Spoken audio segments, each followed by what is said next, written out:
Fala aí, meu povo. Quando a gente vê um time que não consegue ficar de pé, porque ele estava apanhando sem parar, ou porque ele estava escorregando, e um outro que parece que está voando em cima do campo, a gente vê essa diferença absurda de primeiro tempo do Atlético para o Barcelona, um 4-0 que chega a ficar barato, embora o Barcelona tenha tido uma bola na trave e um cara a cara do Firmino, mas que chega a parecer barato porque o Atlético também teve mais chances. É um dia que deu absolutamente tudo certo para o Atlético, estava demorando o dia que alguém ia pegar o Barcelona de jeito, porque esse time estava dando mostra que poderia ser pego, e do outro lado, muitos lances de azar, né? A bola passar embaixo do pé do João Garcia, o gol do Paulo Barcia anulado por muito pouco, bola na trave, mas cá entre nós o Atlético não é que ele achou 3 gols e o Barcelona deu 1. O Atlético teve chances de fazer mais e no segundo tempo só não fez mais porque 4-0 já era bom o suficiente para evitar que o Barcelona fizesse gol, que voltasse para o jogo, simplesmente não correr risco e levar depois um grande resultado que, cá entre nós, vai colocar o Atlético de Madrid na final da Copa do Rei com todos os méritos para o time do Simeone. O Barcelona em nenhum momento conseguiu seguir o ritmo do Atlético de Madrid. Agora, para vocês seguirem o ritmo de vocês, vai lá na Insider Store, porque a Insider está pronta para o seu ritmo, seja ele qual for. Se você é desses que começa de 8 da manhã e vai até 10 da noite, se você passa por várias situações no seu dia, porque se você no seu final de semana, você vai viajar para cá e para lá, com a Insider você está muito bem preparado e equipado para o ritmo que você quiser. Então, aproveita esse mês de fevereiro. Quem vai comprar pela primeira vez tem 20% de desconto com o meu cupom Beckler. Quem já é um cliente habitual tem 10% de desconto com o cupom Beckler. E você ainda tem os descontos do site. Você ainda soma com os descontos do site para poder encher o seu carrinho nesse mês de fevereiro e ficar pronto para o seu ritmo. O ritmo do Atlético de Madrid certamente era de alguém que estava usando Insider por baixo da roupinha deles ali, para ter esse ritmo tão forte. É um Atlético de Madrid muito simeônico, é um Atlético de Madrid de marcar, morder e atacar, e correr muito, e correr nas costas de laterais. É um 4-2-4, né? Com Gil Simeone, que eu acho ótimo de um lado, Lookman, que é uma muito boa contratação do outro, com Griezmann e Julián Álvares na frente. Dá para jogar em 4-2-4, desde que você tenha essas transições muito rápidas, e o Atlético tinha isso muito rápido, recuperava, tinha gente para correr na frente, a defesa do Barcelona é muito lenta. Para isso você tem que impedir bem os passes do seu adversário.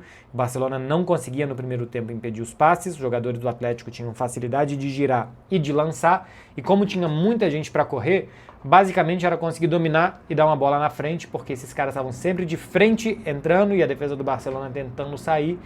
Enfim, era uma conta muito fácil de fazer, que o Atlético de Madrid ia chegar não só em cara a cara, mas às vezes 2, 3 e a defesa do Barcelona só correndo para trás, tentando evitar. Para evitar esse tipo de jogo, tinha ou que se expor menos, eu acho que deveria ter se exposto menos no jogo de hoje, e acho que deve se expor menos nesse tipo de partida que você não tem o Pedri para dar controle. Quando você não tem o Pedri, o Barcelona tem que apostar, eu acho que por outro tipo de jogo contra esses adversários, simplesmente porque sem o Pedri, seu jogo vai ter menos sentido, você vai errar mais passes, e errando mais passes você vai permitir que sua defesa esteja muito avançada contra o adversário que quer contra-atacar. Primeiro tempo do Barcelona com Firmino e Dani Olmo forçando muitos passes, com o Atlético de Madrid atrás sem dar espaço para o Ferran correr, com o Lamine muito bem vigiado, até o 2-0 o Lamine ainda teve uma outra chance de 1 contra 1, era colocar o Barcelona numa armadilha de um time que não tinha profundidade para atacar, com jogadores que gostam de correr, que não tinha a criatividade do Pedri no meio campo para abrir a defesa do Atlético de Madrid, então era uma armadilha de fazer o Barcelona ir para a rua sem saídas e quando ia, roubava a bola e corria. Quando ia, roubava a bola e corria. Muitas vezes o Marc Casador recebia a bola sozinho na intermediária do Atlético de Madrid, que o Atlético queria que o Casador forçasse passes. E quando ele forçava passes, o Atlético recuperava e corria. Depois de um tempo ainda tentou inverter o Hans Flick e colocar o Marc Casador mais perto dos zagueiros, que o Frenkie de Jong desse esses passes, mas também não conseguia achar, porque Firmino, especialmente o Dani Olmo, viveram um dia muito ruim, acho que o Dani Olmo bem mais do que o Firmino. Então o que o Atlético fazia era esperar, e deixar que os jogadores do Barcelona, que tem pior passe, recebessem a bola um pouco livres na intermediária, e a partir daí pressionar para recuperar a bola e correr. É uma estratégia muito de Simeone. Se a gente vai ver as estatísticas do jogo, o Atlético de Madrid fez 4-0 no Barcelona com 34% de posse de bola e no primeiro tempo teve 30% de posse de bola, era basicamente recuperar e correr. Finalizou 7 e 4 entraram, porque uma foi um gol contra absurdo do Barcelona. A bola ficou 22% do tempo só na intermediária do Barcelona, 32% na intermediária do Atlético de Madrid, 46% no meio do campo. Quase a bola não ficou perto da defesa do Barcelona, quase o Atlético de Madrid não teve a bola. Entrada no terço final, né? Entrada na zona perigosa do adversário. O Barcelona entrou muito mais, 64 contra 36, quase o dobro. Agora, o que acontece? O Atlético de Madrid, quando entrava, era para matar. O Barcelona, quando entrava nesse terço final, era para ver o que acontecia. E o Atlético de Madrid, inclusive no segundo tempo, correu pouquíssimos riscos. Uma outra finalização, uma outra jogada, tirando a do Pau Cubarsí, que é uma jogada de bola parada, né? Que nem uma jogada que o Barcelona não conseguiu construir. Mas cá entre nós, se defendeu muito bem. Ficou com o jogador a mais 15 minutos, 5 minutos de jogo, mais os acréscimos, que foram de 10, e nem forçou tanto, até podia ter feito o quinto gol, mas nem forçou tanto o Atlético de Madrid. Eu sou muitas vezes, para vocês, o chato da vez, porque às vezes o Barcelona ganha, eu falo, pô, ganhou, mas não sei não.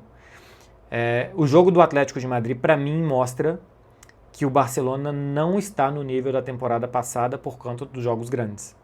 Temporada passada era um time que de vez em quando falhava, que no Campeonato Espanhol teve aquela sequência de ganhar um jogo de 8 partidas e tal, que permitiu o Atlético de Madrid um 4-2 virar um 4-4 no Olímpico de Montjuic em 5 minutos, mas era um time que se saísse perdendo de 2-0 do Atlético, você falava, pô, esse time pode empatar, esse time pode fazer 4 gols. O time desse ano não dá essa sensação, especialmente nos jogos grandes, e cá entre nós, gente, já tinha sido avisado. O Clube Bruges avisou o Barcelona, o Copenhagen avisou o Barcelona, vários adversários de campeonato espanhol fizeram o Barcelona sofrer muito na defesa nesses jogos de ida e volta, nesses jogos de contra-ataque contra a defesa do Barça. Se defende pior do que na temporada passada, em alguns jogos toma menos gols porque o João Garcia, embora hoje tenha feito uma falha absurda, é muito bom. Mas se defende pior do que na temporada passada, ataca pior do que na temporada passada também, dá menos sensação de perigo, perde mais bolas e aí pressiona pior para impedir os contra-ataques do adversário. Como a sequência de vitórias era boa, tinha aquela derrota para a Real Sociedad, antes disso era só a derrota para o Chelsea, tinha uma sequência de boas vitórias, inclusive um dos melhores jogos da temporada é contra o Atlético, e depois o pior jogo da temporada é também contra o Atlético de Madrid. Tem vitória contra o Espanhol, contra o Villarreal, são 2 jogos que as vitórias são meio enganosas. Ganha do Real Madrid, um jogo que para mim não é bom. Até acho que mereceu ganhar, poderia ter ganhado, perdido, mas assim, não conseguiu dominar muito mal o Real Madrid, tomou muitos contra-ataques do Real Madrid, que no finalzinho do jogo teve 2, né, para empatar, depois que o Lamine depois que o Frenkie de Jong foi expulso, né, o Lamine perdeu uma bola e o Frenkie foi expulso no rebote daquele jogo.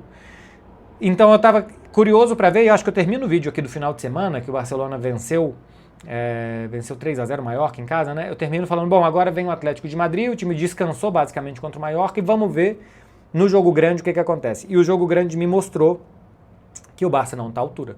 O Barcelona não está à altura de um adversário capaz de correr muito, de recuperar, de lançar boas bolas, de ter bons finalizadores, de se defender com qualidade. Porque não ataca tão bem como na temporada passada, não se defende igual mais ou menos na temporada passada, tem um bom goleiro, mas a defesa continua como na temporada passada, mas não dá aquela sensação na frente de que vai conseguir vencer a defesa adversária. É um aviso já para Champions. No Campeonato Espanhol pode ser que dê. Tem um ponto a mais que o Real Madrid, que apesar de ter bons resultados, está prontinho para começar a não ganhar os jogos, né? Acho que mais uma fagulha de crise no Real Madrid pode gerar também uma crise de resultados. Acho que a crise do Real Madrid é mais técnica e interna do que de resultados até aqui. Tem uma boa pontuação no Campeonato Espanhol. Mas eu acho que pode ser que dê no Campeonato Espanhol. Para mim o favorito a ganhar ainda é o Barcelona. Copa do Rei já está indo para o espaço.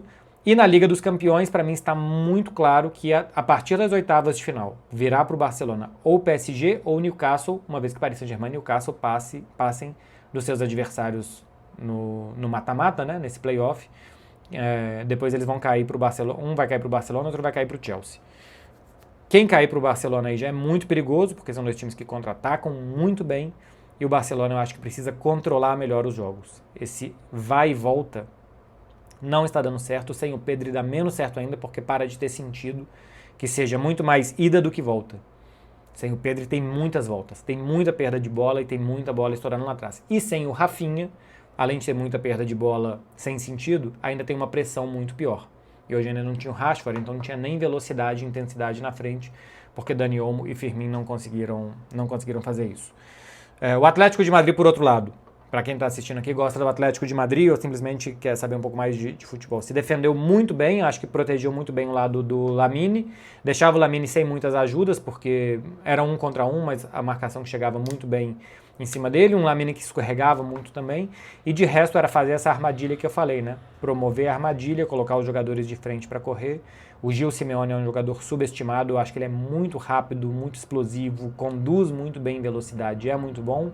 O Rank fez um muito bom jogo, o Ruggeri também, os dois protegeram mais o lado do Lamine Yamal, e até o Musso, que é um goleiro mais inseguro do que o Oblak, também fez um muito bom jogo. Bem a la Simeone, né? Bem a la Simeone.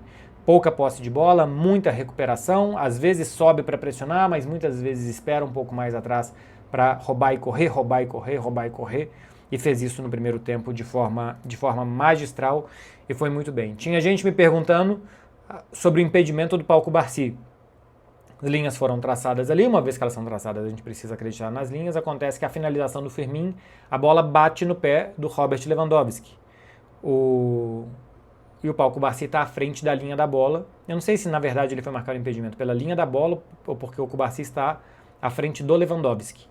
Se ele está atrás do jogador que deu o passe ou atrás da linha da bola, não teria impedimento nesse caso. O Pau Cubarsí estava um pouquinho à frente. Se essa bola não bate no Lewandowski, bate no adversário, não era impedimento, porque você contaria o contato a partir do pé do Firmino. Como ela bate em um outro jogador do Barcelona, aparentemente o Cubarsí estava um pouco impedido. Aquele gol ali poderia ter gerado ao Barcelona algo diferente. Tem aqui também alguma coisa que é, por mais que o Atlético de Madrid, se não tem a cagada do João Garcia, o time acho que já estava numa rotação tão alta que eu acho que faria muitos gols no Barcelona no primeiro tempo. Já tinha tido uma chance com o Gil Simeone. Aquele gol não muda a dinâmica do jogo. Continua o Barcelona querendo atacar, defesa muito alta, o Atlético de Madrid querendo defender, roubar e correr. Então acho que não mudaria a dinâmica, muda número de gols. Claro que isso conta numa eliminatória, então poderia ter sido um pouco mais magro. Assim como tem bola na trave do Firmino e tem esse gol anulado por muito pouco. Então, além de tudo, foi um jogo azarado. Foi um dia que tudo deu errado para o Barcelona nessa noite em Madrid.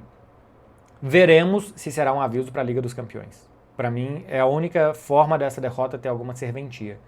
Porque de tantos avisos, nada foi feito. Assim, o time jogava muito exposto e muito facilmente contra-atacado contra adversários de muito baixo clero, gente. Clube Brugge, Copenhague, nem vou falar do Slavia Praga, porque o Slavia Praga fez 2 gols de bola parada, mas muitos adversários pequenos conseguiram atacar muito bem o Barcelona nessa temporada.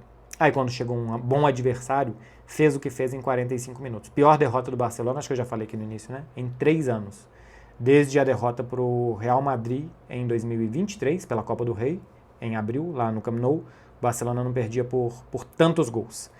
É uma grande pancada, vamos ver como é que esse time vai reagir, porque domingo tem o Girona, o Girona é um adversário que vem crescendo, o jogo é em Montilivi, não deve ser um jogo fácil, e agora o Barcelona tem que dar uma resposta rápida no Campeonato Espanhol, assim, para levantar de novo a moral do time. Ainda bem que não tem Liga dos Campeões, né? Se no meio disso ainda tivesse que jogar um mata-mata de Champions, seria um problema. Recuperar os caras, recuperar os jogadores, depois vai ter Villarreal, vai ter volta contra o Atlético de Madrid, vão ter jogos mais duros daqui a pouquinho. Então o Barcelona precisa recuperar os caras para recuperar também um bom futebol. Mais controle, menos perdas de bola, mais risco lá na frente e depois, quando perder, pressionar muito bem para não permitir passes tão fáceis para o adversário. É isso, meu povo, de uma grande vitória do Atlético de Madrid, uma grandíssima derrota do Barcelona também na semifinal da Copa do Rei. Tchau, tchau, gente. Boa noite.